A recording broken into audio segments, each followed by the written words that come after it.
fa a capire se c'è la qualità? Dove lo vede? Sull'etichetta? Diciamo dalla zona dove viene pescato. Controlla magari l'etichetta, la provenienza? La provenienza la controllo. Non le piacerebbe sapere da dove viene questo pesce? Ma io di medio non leggo. Le interessa la provenienza del tonno quando lo compra? Cioè legge l'etichetta? Sì, questo sì. Qual è di solito quello che prende? A volte prendo questo. Non c'è. Forse nella scatolina? Ah, vediamo. Provenienza non c'è. Da consumare, cioè è difficile trovare da dove viene, eh? Dove andiamo a leggere da dove viene? A pinne gialle no, qui non c'è scritto, evidentemente. Oh, non l'ho mai letto. Comunque dove sta? Me lo faccia vedere lei allora. Infatti è inutile cercare la provenienza, perché non c'è nella quasi totalità delle scatole di tonno che troviamo sugli scaffali. Ci sono i luoghi di inscatolamento e vengono spesso confusi con quelli di provenienza del tonno. Quello che compra da dove proviene, ad esempio? Di solito il Portogallo, solitamente. Sardegna. A Palmi. Questo lo fanno a Parma, lo producono a Parma, però Prodotto a stabilimento è in Francia.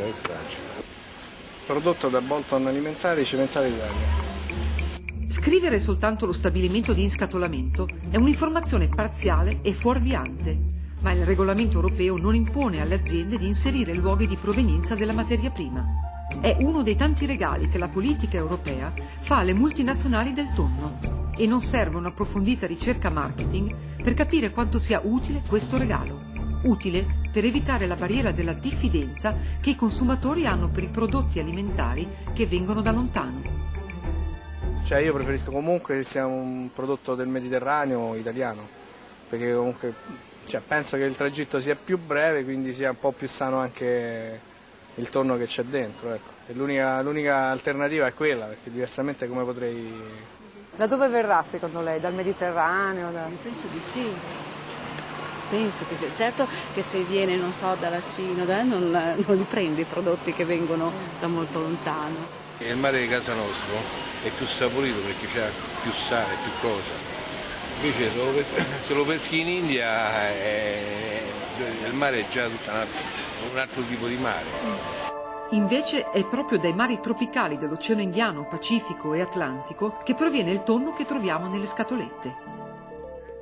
Cosa succede quando c'è una risorsa immensa che è di tutti e di nessuno?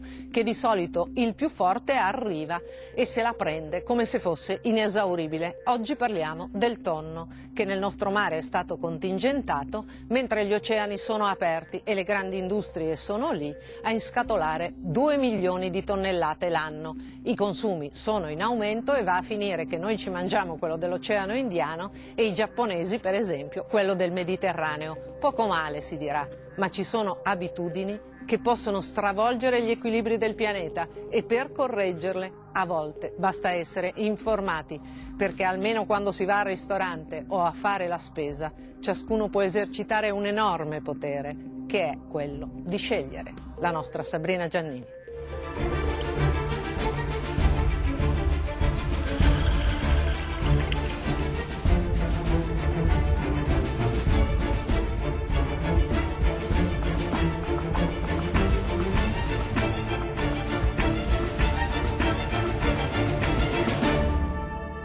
Le isole Seychelles sono il centro geografico della pesca al tonno dell'Oceano Indiano.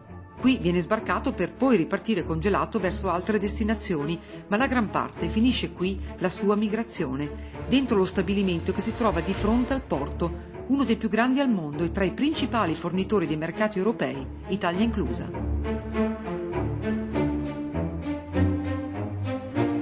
Questa porterà circa 4.000 tonnellate a bordo di tonno congelato.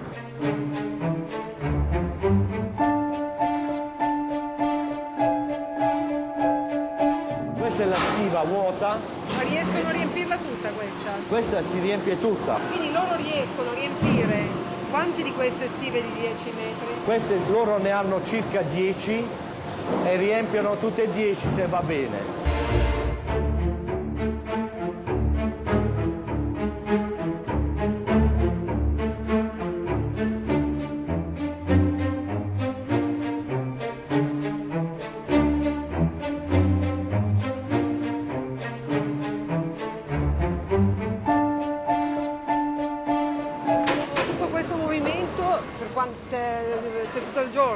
Sì, dalle 8 alle 6. Da 8 alle 6 tutti i giorni Tutti dell'anno? i giorni.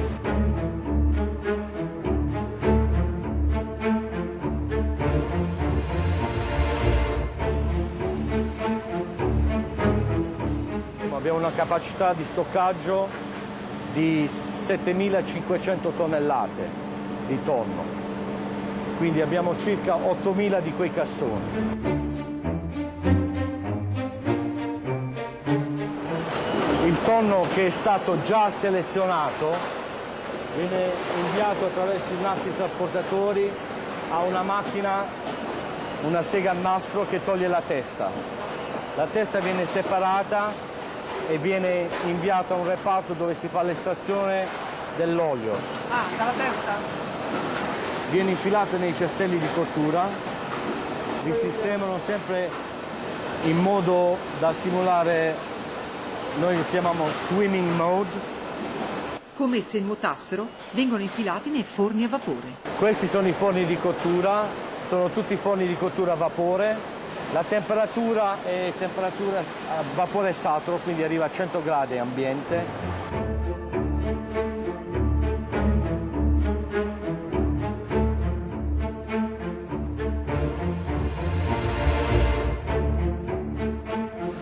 Questa è cosiddetta la linea del tonno crudo.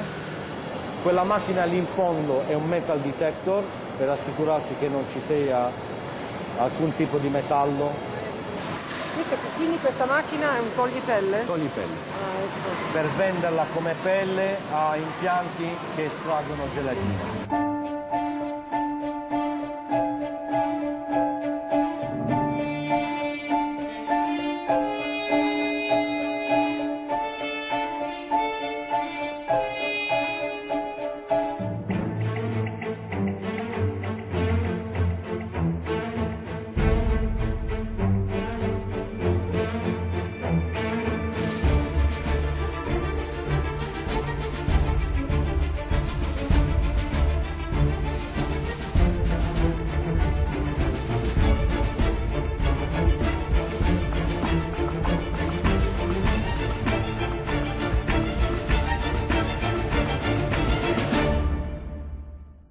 Quindi questo per esempio è un prodotto che andrà in Inghilterra, questo va in Grecia, Francia, Libia, Emirati, Arabi, Europa dell'Est, quindi Russia, Kazakistan, Armenia, Ucraina, eccetera. Molti di quei container lì sono nostri. Che stanno andando? Che stanno andando in Europa.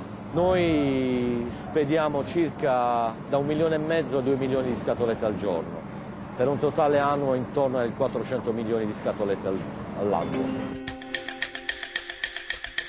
Che messe una sopra l'altra potrebbero portarci 4 volte sulla Luna. Prima di perdere testa e coda e chiamarsi John West, i tonni appartenevano alla specie Skipjack, un tonnetto striato di piccola taglia che piace agli inglesi. L'altra specie utilizzata è il tonno albacares, noto come pinna gialla, il preferito dagli italiani e dai francesi. Un po' sott'olio e un po' naturale, sono queste le due specie principali intorno alle quali ruota l'industria del tonno, che solo di acquisto della materia prima dai pescherecci spende all'anno 4 miliardi di euro. Il Pacifico fornisce più tonni di altri oceani, ma subito dopo viene l'Oceano Indiano.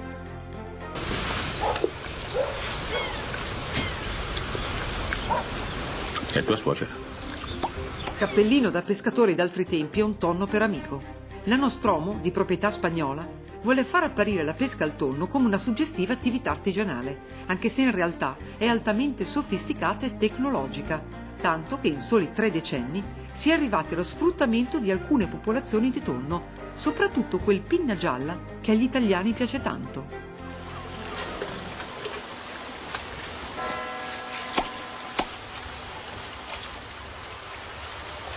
Sono sempre i migliori quelli che se ne vanno.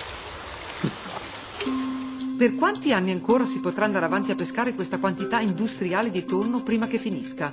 Questa domanda se la stanno facendo anche alcune aziende, ma non tutte. Siamo preoccupati della disponibilità di